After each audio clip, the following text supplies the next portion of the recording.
እንዳንተ ወደደኝ ማነው እንዳንተ ያከበረኝ ማነው እንዳንተ ያፈቀረኝ ማነው የሰበብ ውጤት ያልሆነ ፍቅር ያለው ማነው እንዳንተ ወደደኝ ማነው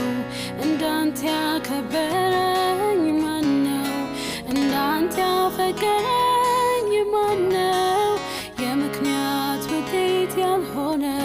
መውደድ ያለው ማነው ኢየሱስ ኢየሱስ ኢየሱስ ኢየሱስ ኢየሱስ ኢየሱስ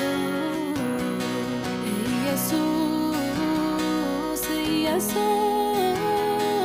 ኢየሱስ ኢየሱስ ኢየሱስ ኢየሱስ ፍቅር ነው እውነተኛ ወዳጅ ነው እውነተኛ አባት ነው እውነተኛ ከነፍስ በላይ ወደኛል ፍቅር ነው እውነተኛ ወዳጅ ነው እውነተኛ አባት ነው እውነተኛ ከራስ